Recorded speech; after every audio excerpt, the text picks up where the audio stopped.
J'ai trouvé sur Amazon un boîtier gamer vraiment original et je me devais vous le présenter aujourd'hui en vidéo. Donc le voici, le fameux boîtier gamer. Donc ça vient de la marque Kediers, c'est disponible sur Amazon, vous aurez le lien en description. C'est pas un boîtier conventionnel, on n'a pas forcément l'habitude de voir énormément de boîtiers comme ça avec ce design là. C'est un boîtier qui coûte 130 € sur Amazon. Je trouve que c'est pas si cher que ça parce que il existe des boîtiers d'autres marques dans ce style là, mais qui sont à quasiment 200 balles. Donc là je trouvais que c'était pas très onéreux. Donc voilà, sur la boutique Kediers Amazon, il y a énormément de boîtiers dans ce même style, avec des boîtiers assez originaux. Apparemment aussi, ce qui m'a séduit, c'est que tous les ventilateurs qui sont sur la photo du descriptif de produit sont fournis. Donc il y a apparemment 7 ventilateurs de fournis directement dans le boîtier, c'est déjà préinstallé. Donc ça c'était plutôt pas mal parce que pour 130 € des fois, tu as juste le boîtier sans forcément avoir les ventilos fournis avec. Au niveau des compatibilités, alors c'est marqué à l'arrière juste ici, vous avez une compatibilité au niveau des cartes mères, donc ATX, micro ATX et mini ATX. Pour la carte graphique,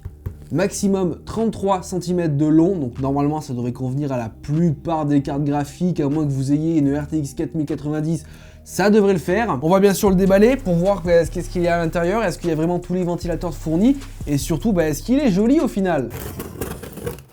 Ah oui, mais il est mastoc en fait. Donc tout d'abord, on a ce premier sachet.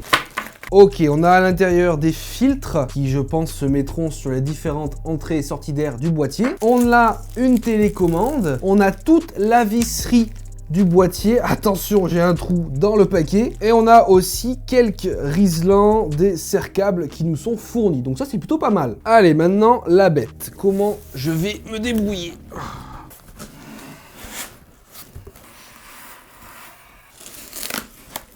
J'ai mis du polystyrène de partout.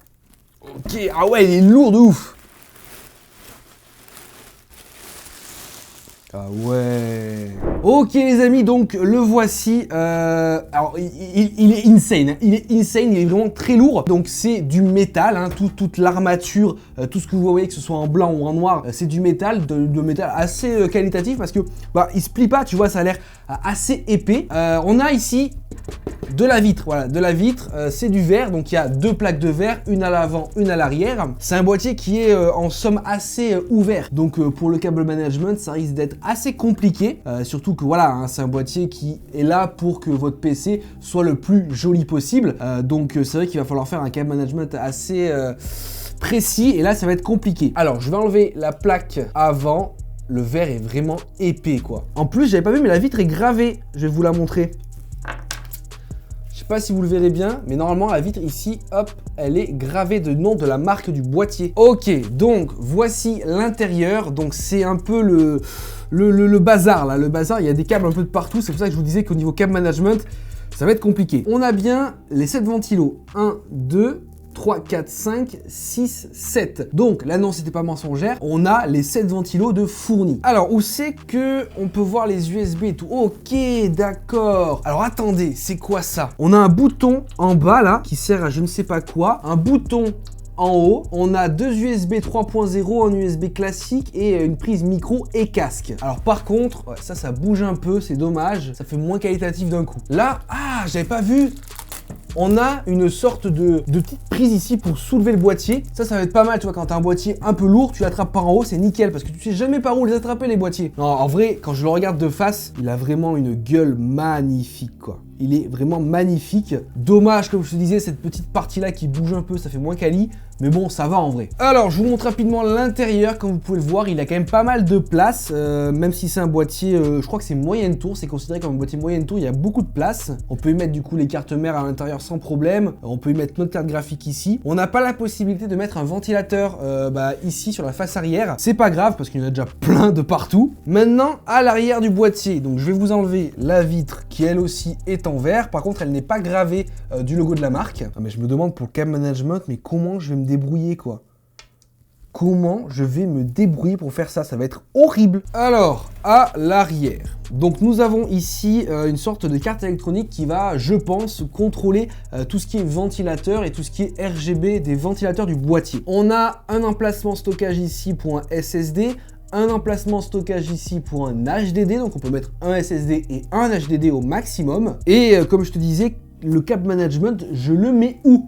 Je le mets où? Après là, il y a des sortes de petits retours en métal qui nous permettront de caler les câbles, donc c'est vraiment bien foutu. En vrai, pour 130 €, le boîtier il est vraiment bien foutu en métal et tout. Avec, ouais, ils ont pensé un peu à tout, tu vois, là pour poser les câbles, là pour le stockage et tout.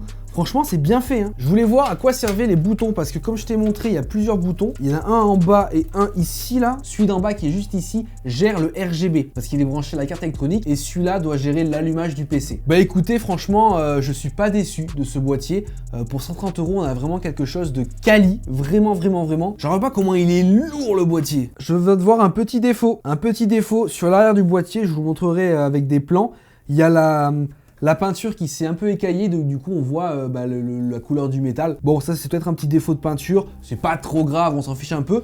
Mais bon, voilà, il faut quand même dire les défauts, hein, parce que je suis là pour vous dire aussi quand c'est bien, mais aussi quand c'est pas bien. Ok, donc maintenant, ce que je vais faire, je vais bien sûr y mettre une config à l'intérieur, parce que je veux voir déjà, quand j'y monte une config, est-ce que je rencontre des soucis, est-ce que tout se passe comme prévu, et aussi on verra à la fin si déjà le câble management, je suis arrivé à le faire correctement, et aussi bien sûr, on allumera le PC, le boîtier, pour voir le RGB, qu'est-ce que ça donne, et surtout voir comment ça rend avec une config à l'intérieur.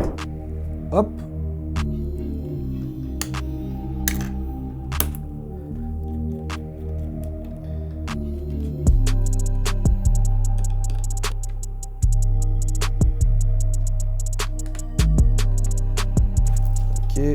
Ok.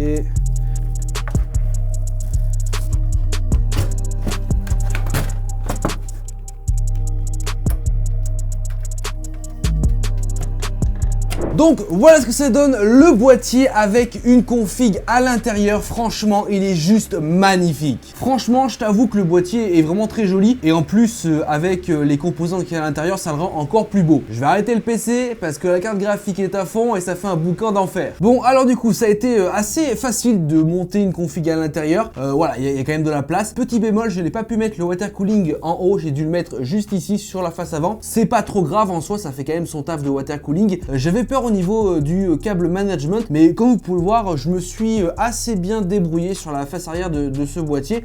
Voilà, franchement, ça va, ça se voit pas énormément, j'ai réussi à assez facilement bien ranger les câbles, donc ça c'est cool. Tous les composants rentrent vraiment bien à l'intérieur, donc je suis assez content. Ouais, franchement, je vous recommande ce boîtier si vous cherchez quelque chose d'assez original.